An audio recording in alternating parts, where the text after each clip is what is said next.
우리 왕정시대를 지나고 있습니다. 사무엘하 24장 1절로 25절까지의 말씀입니다. 우리 말씀을 먼저 보겠습니다. 우리 신약에서 본문을 잡았습니다. 하나님께서 다시 살리신 아들을 맨 먼저 여러분에게 보내신 것도 여러분이 모두 죄에서 돌아서서 복을 받게 하려 하신 것입니다. 아멘, 아멘, 아멘. 다윗의 인구조사의 의미, 다윗의 인구조사의 의미, 이것을 통해서 나누려고 합니다. 여러분, 다윗이 다스리는 나라에도, 다윗과 같이 하나님을 잘 섬기는 나라에도 어려움은 있습니다. 심지어는 신약시대에 예수님이 제 아들하고 배를 타고 같이 가시는데 그 배 안에 예수님이 함께 계시는데도 그 배를 뒤집어서 배가 파선할 만한 풍랑이 불었습니다. 예수님이 그곳에 안 계셨다면 이렇게 설교할 수 있을 것입니다.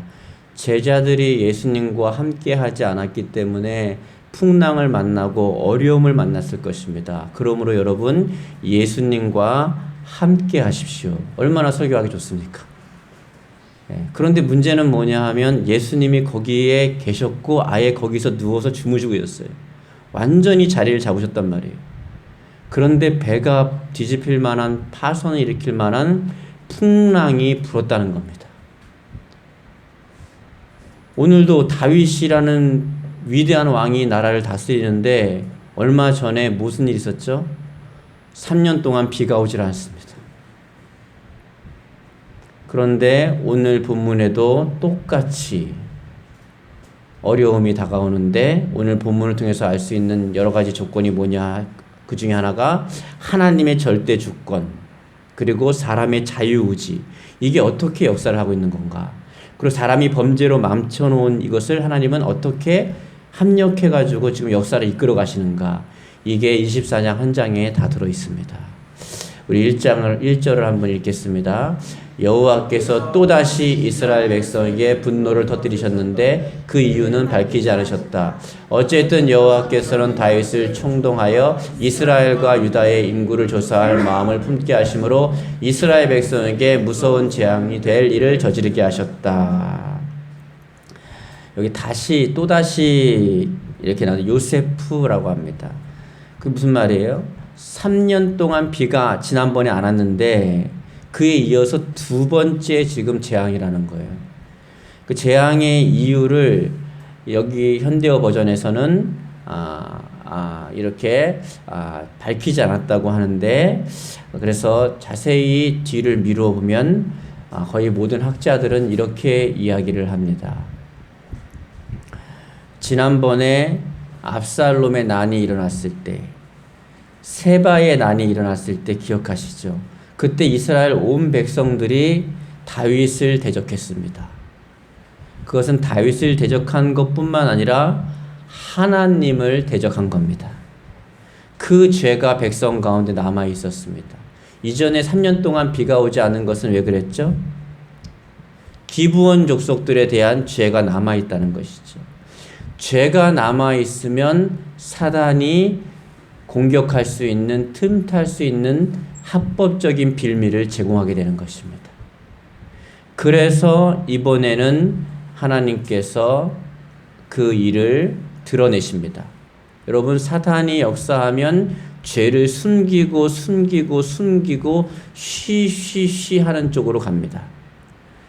그러나 하나님의 성령이 역사하시면 죄를 밝히 드러내는 쪽으로 갑니다. 빛이 올 때에 제일 싫어하는 것은 어둠입니다. 어둠은 그냥 어두움 자체로 있기를 너무너무 좋아합니다. 그래서 빛이 비치는 걸 너무너무 싫어합니다. 그런데 빛은 어떻게 해요? 모든 것을 밝히기를 원합니다. 빛이 오니까 모든 게 다 밝혀지는 것입니다. 어둠은 싫어하는데 그 싫어하는 어둠을 떨쳐내야 여러분 인생에 좋은 일이 오게 되는 것입니다. 여기 본문에는 하나님께서 다윗을 충동한 것으로 나오는데 이렇게 하면 좀 오해가 생깁니다.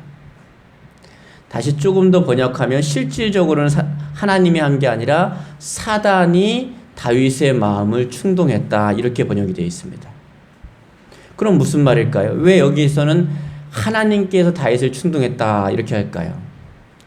그것은 하나님께서 사단이 그렇게 하도록 허락을 했다는 것입니다. 하나님께서 사탄이 그렇게 다윗이 그런 일을 하도록 해서 이스라엘을 책망하도록 허락했다는 것입니다.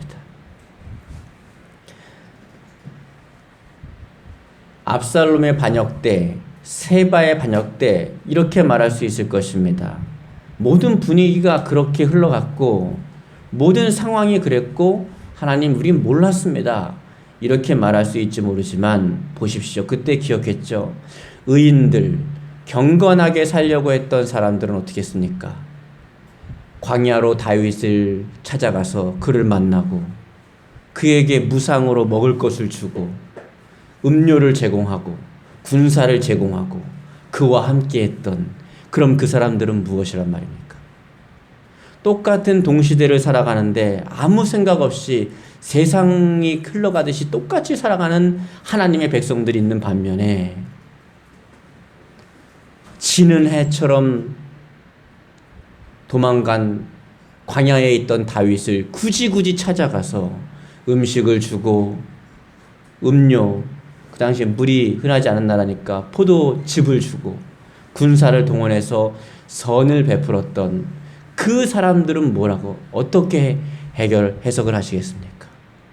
그러니까 동시대를 살아갔다고 하지만 몰라서 그랬고 시대의 흐름이 그랬다고 말하기에는 그렇게 행동하지 않은 사람들이 있었다는 것에 대해서 변명할 의지가 없는 것입니다.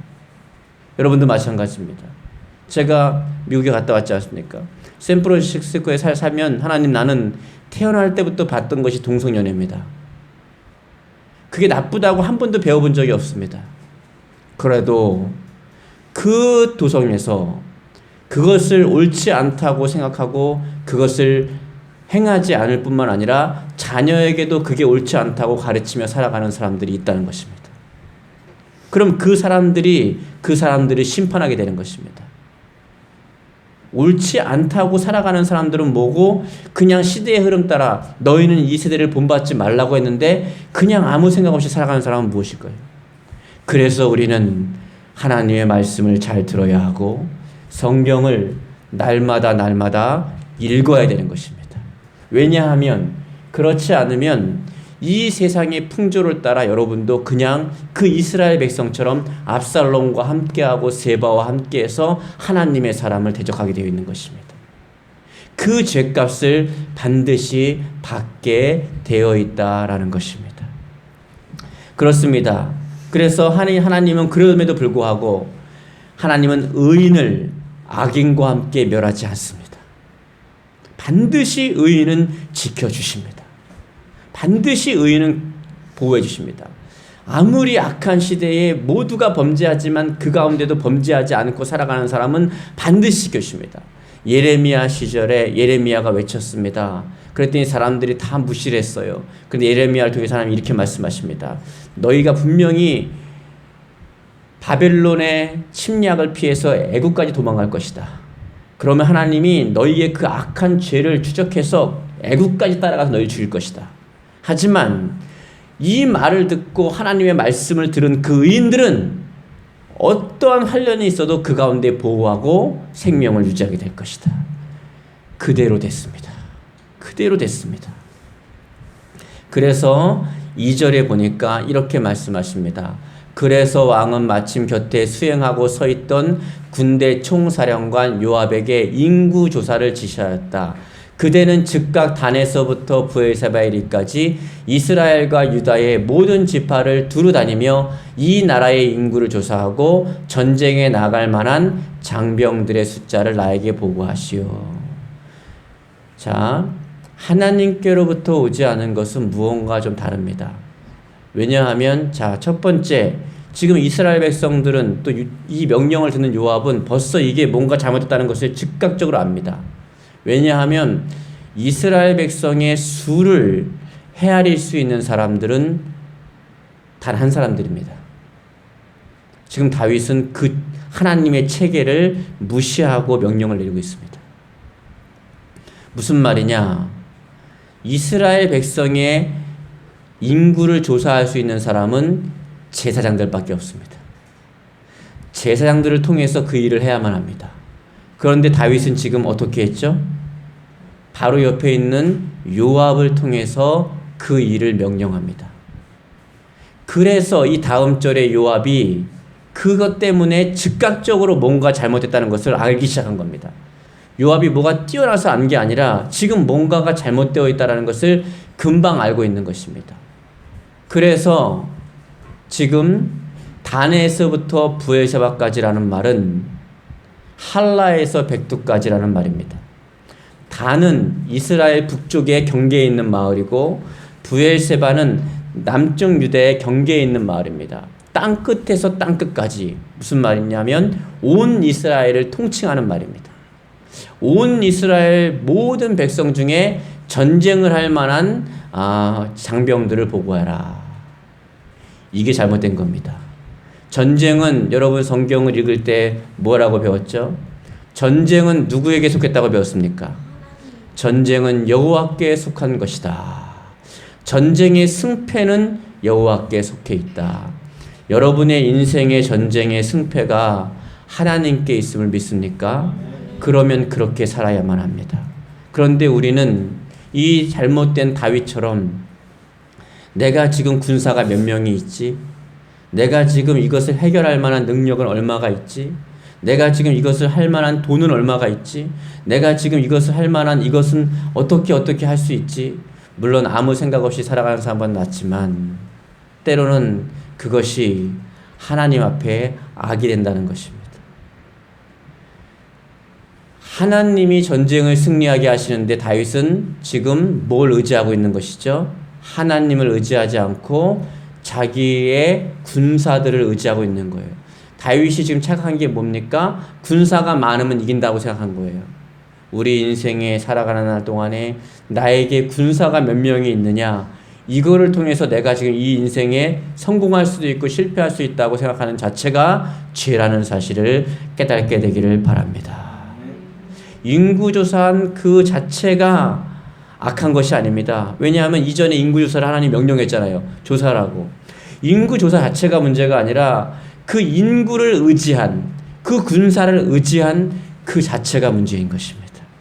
여러분은 인생을 살아가면서 누구를, 무엇을 의지하고 사십니까? 하나님을 의지한다면 인생의 전쟁에서 하나님은 여러분을 승리하게 해 주실 것입니다.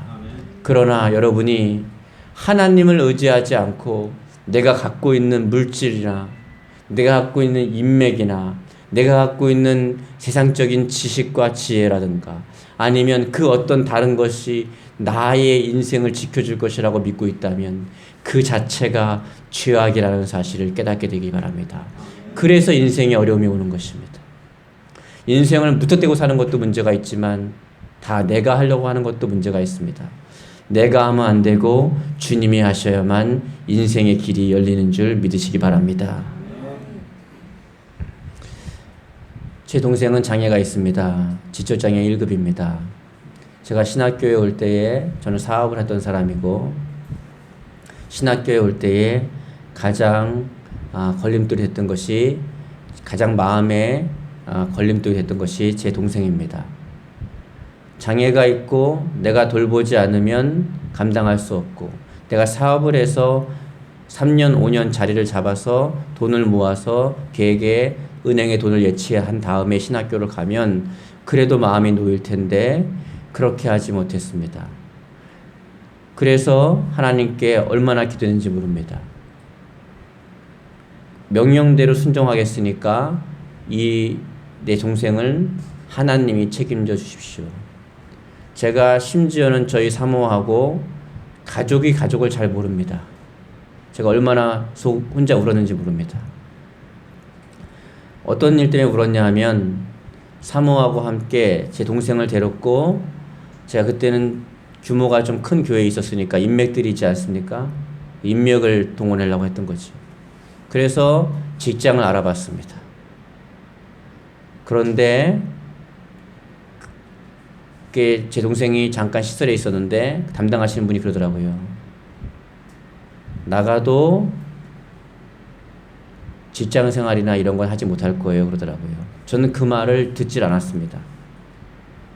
무슨 말이야? 내 동생이 그런 사람 아니야. 이렇게. 내가 아는 동생은 그런 사람이 아니야. 이렇게 했습니다. 그런데 정말 제가 눈물이 났던 게 뭐냐 하면 그걸 실질적으로 제가 경험했던 순간입니다. 제 동생은 직장 생활을 할 수 있는 애가 아니었습니다. 저는 제 동생을 좋게만 봤던 거예요.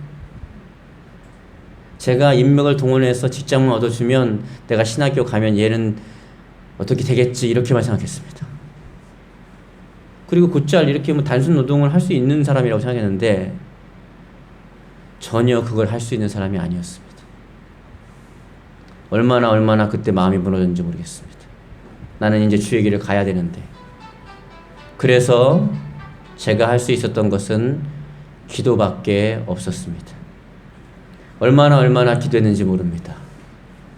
그런데 세월이 지났는데 여러분이 잘 아시다시피 얼마 전에 저희 딸이 치과 치료를 받았습니다.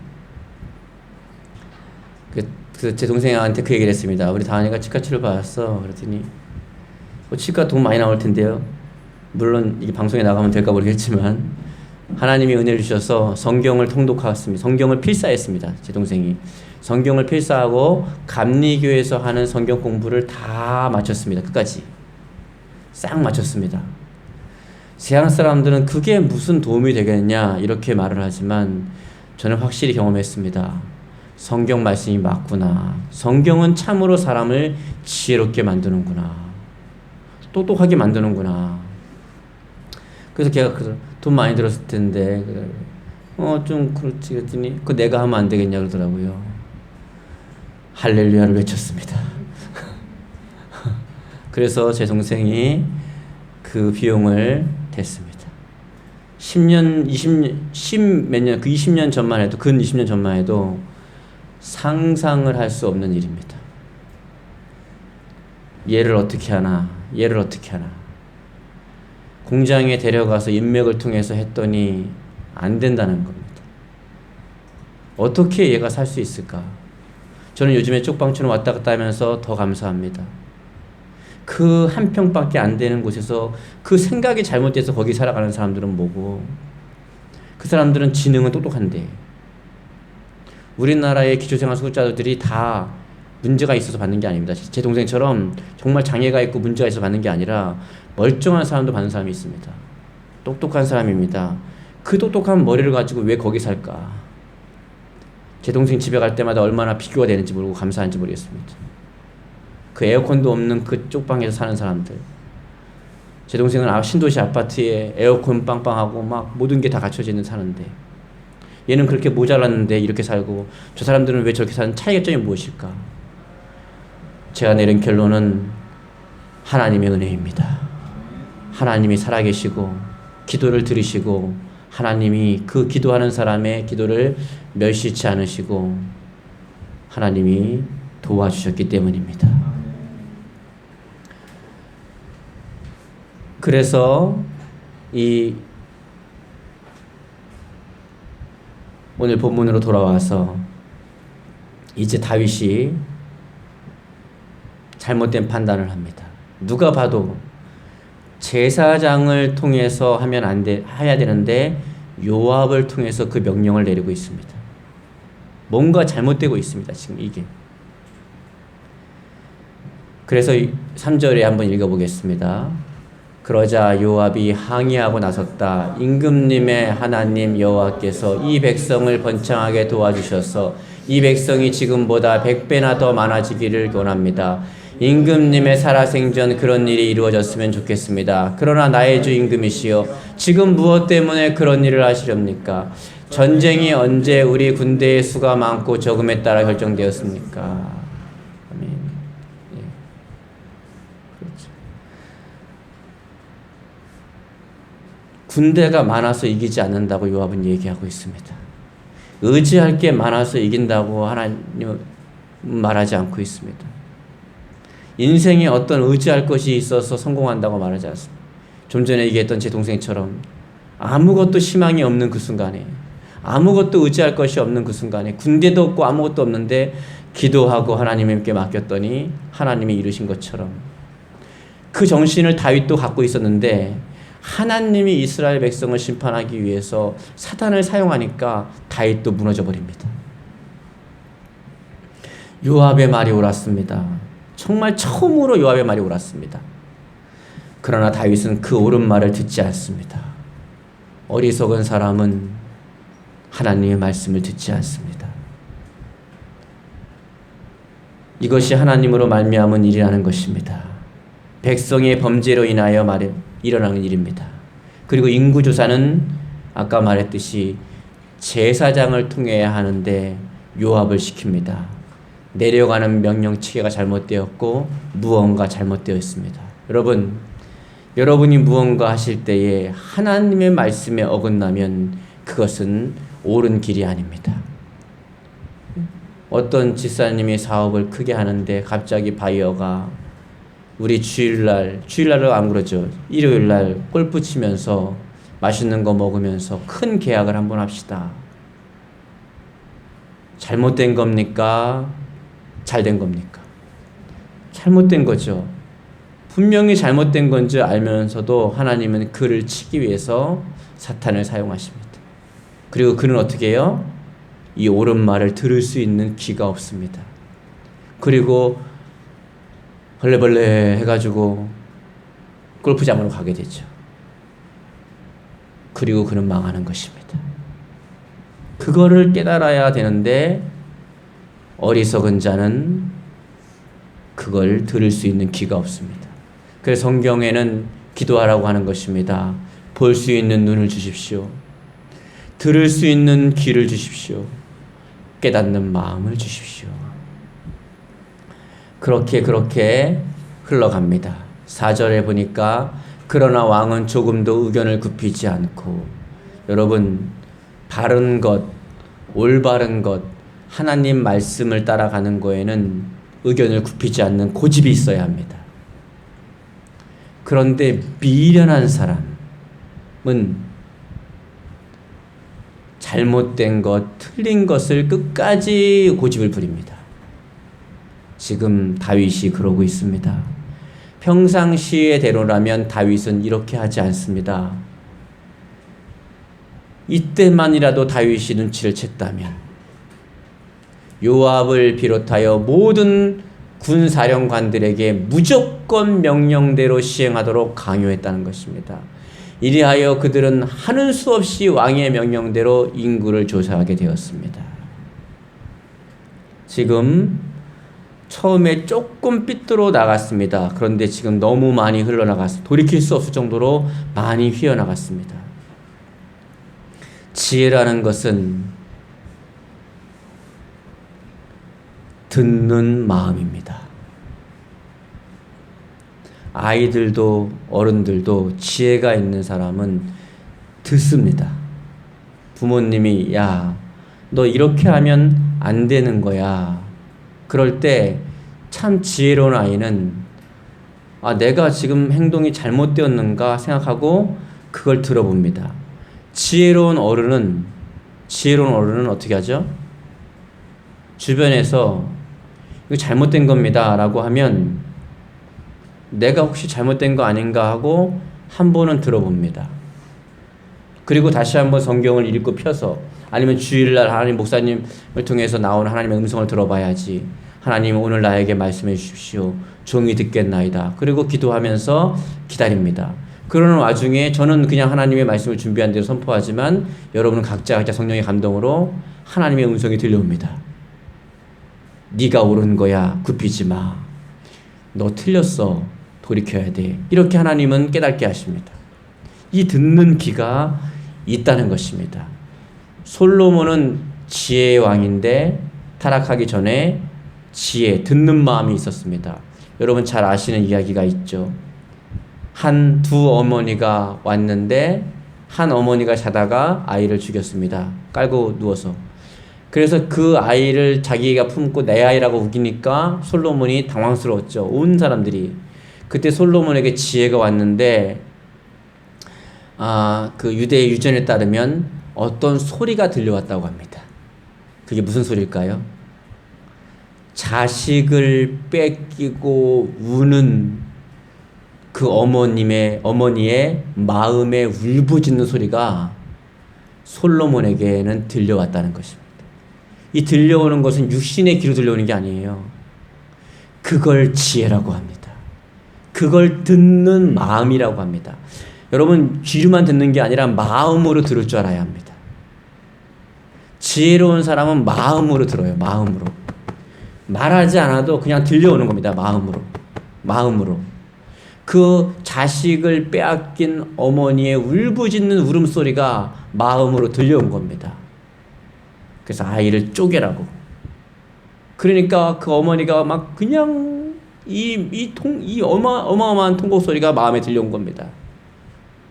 그래서 분별한 것입니다. 지혜는 듣는 마음이었는데 사람이 환난과 고난을 당하려고 하면 다윗처럼 들을 귀가 없습니다. 우리는 인생을 살면서 예수님과 함께 예수님을 믿고 살아가지만 예수님이 함께 계셔도 고난이 있을 수 있다는 사실을 인정하시기 바랍니다. 예수님이 함께 있는 배에도 고난이 있었습니다. 그런데 중요한 건 뭔지 아십니까? 그 고난이 고난으로 끝나면 예수님 안 믿는 사람하고 차이가 없습니다. 그때 예수님을 깨우는 겁니다. 예수님 우리가 죽게 되었습니다. 그런데 놀라운 건 제자들이 처음부터 깨우지. 뭐 하려고? 자기 방법대로 다 한 거예요. 여러분, 자기가 잘 안다고 생각하는 그것이 오히려 문제입니다. 이 제자들은 평생 어부로서 잔뼈가 굵어요. 거기 아주 그냥 베테랑입니다. 그러니까 풍랑이 일어날 때 예수님 함께 계셨지만 처음에 어떻게 생각했냐면 예수님보다야 우리가 낫지. 공개적으로 이렇게 말은 안 하지만 이미 마음에 그렇게 생각을 하고 있기 때문에 행동을 그렇게 한 겁니다. 이 배 안에서만큼은, 바다 위에서만큼은 예수님보다도 내가 낫지. 이런 망령된 생각을 한 겁니다. 그래서 자기 나름대로 이렇게도 해보고 저렇게도 해보고 한 것입니다. 뭐 하려고 그렇게 했는지. 이걸 성경은 어리석음이다 그럽니다. 빨리 노를 내려놓고 예수님을 깨웠어야죠. 그런데 자기 방법대로 다 해보다 안 되니까 그제서야 우리는 그렇게 살아가고 있습니다. 저도 여러분도 우리 그렇게 살아가는 겁니다. 그래서 오늘 본문을 통해서 우린 지혜를 얻는 것이죠. 그렇게 하면 안 되는구나. 그래서 노를 내려놓고 예수님을 깨웁니다. 그제서야. 예수님 참 해결할 때 간단하십니다. 자기들은 노를 저으면서 오른쪽 2번, 왼쪽 2번 막 땀 흘리면서 했는데 예수님은 딱 한마디 하십니다. 바다야 잠잠하라. 끝. 너무 쉬워요. 백부장이 와가지고요. 예수님 내 종이 죽게 되었습니다. 어떡합니까? 그랬더니 내가 가겠다 그러니까요. 그냥 말씀만 해주십시오. 가라. 내 종이 나았다. 그냥 끝나는 겁니다. 사람은 힘들지. 우리가 해결하기엔 힘들지. 하나님은 말씀만 하시면 끝납니다. 그래서 여러분 설교를 통해서 하나님의 음성을 들으라는 것입니다. 성경을 읽으면서 이 기록되어 있는 이 글자를 보지 말고 이 글자가 나에게 음성으로 들려오기를 기도하라고 하는 것입니다. 그러면 끝나는 것입니다. 그러면 끝나는 거예요. 아무리 아픈 사람도 뭐예요? 너는 나았다. 끝나는 겁니다. 우리가 해결하려면 어떻게 해요? 서울대학병원도 가야 되고 신촌 세브란스 병원도 가야 되고. 제가 어저께 참 반가운 분하고 통화했습니다. 너무너무 행복해. 제가 이제까지 그만한 신앙을 만나지 못했다는 그 권사님이 통화가 됐습니다. 근데 그 권사님 딸이, 그러니까 그분들은 너무 잘 돼요. 그래서 내가 세상의 복을 혼자 다 봤습니까? 네, 그랬어요. 남편분이 KT에 다녔는데 5,000명 자를 때 그분은 승진했습니다. 할렐루야. 그런데 정년퇴직을 잘 하고서도 그러면 됐잖아요. 그런데 의정부시 전체 기독교 연합회의 사무를 본답니다. 뭔 복을 이렇게 많이 받습니까? 자녀들은 얼마나 더 잘 되는지. 근데 그 큰딸이 신촌 세브란스 병원의 수술실에 있습니다. 돈을 얼마나 잘 버는지. 네, 네. 너무너무 반가운 이야기였죠. 너무너무 반가운 이야기였습니다. 여러분, 우리의 인생에 이 수고하고 무거운 짐을 빨리 주님을 깨울 때에 주님은 한마디면 됩니다. 잠잠하라. 그러면 끝납니다. 그리고 여러분 기억하십시오. 내가 주님의 일을 하면 주님은 나의 일을 해주는 줄 믿습니다. 쉽게 설명하면 그런 것입니다. 어렵게 말하면 어려운 것도 아니지만 성경대로 얘기하면 먼저 그 나라와 의를 구하라. 그리하면 이 모든 것을 너희에게 더해 주시라. 제가 동생을 내버려 두고 신학교를 주의 길을 갔던 것처럼 바로 그런 결단이 있어야 되는 것입니다. 그리고 10절에 드디어 하나님의 형벌이 집행됩니다. 형벌이 왜 일어났죠? 죄 때문입니다. 그래서 이 세상에서 가장 행복한, 가장 존귀한 말 중에 몇 가지가 있는데 그 중에 하나가 예수 믿으십시오라는 말하고 또 하나는 회개하라는 말입니다. 회개하면 예수님의 보혈의 피로, 예수 믿는 게 행복하고 좋은 것은 예수님의 보혈의 피로 씻은 것은 하나님은 기억도 하지 않으십니다. 회개하십시오. 그리하면 고난이 여러분의 인생에서 떠나게 될 것입니다. 10절을 보겠습니다. 그러나 다윗도 이렇게 이스라엘의 인구를 조사한 다음에 양심의 가책을 느끼, 아하, 내가 잘못되었구나. 이때라도 깨달았다는 것이 감사한 것입니다. 처음부터 깨달았다면 더 감사하죠. 처음부터 주님을 깨웠다면 더 감사하죠. 그래도 이때라도 늦지 않았습니다. 그래서 다윗은 명백한 이유를 알지 못하고 괴로운 심정에서 기도를 드렸다. 심정이 괴로우십니까? 다윗은 기도했습니다. 여러분은 어떻게 하시겠습니까? 하나님의 사람 다윗은 심정이 괴로우니까 기도했어요. 여러분은 어떻게 하시겠습니까? 여러분도 기도해야 됩니다. 또 복받은 분이 있더라고요. 우리 어르신 참 복받으신 분이더라고요. 어저께 같이 이렇게 삼계탕을 먹고 그 참 어르신 몸에 좋긴 좋은가 봐요. 다 먹으니까 몸이 저렇게. 예. 그런데 이제 어르신 이제 어디로 가십니까? 우리 둘째 따님네로 가십니까? 했더니 아닙니다. 첫째 사연에 가서 커피 한 잔 딱 마시고 둘째 딸 가서 가지고 또 뭐 이렇게 하고, 야, 행복한 인생을 사시는군요. 예? 어떤 사람은 다 오지 말라고 막 그러는데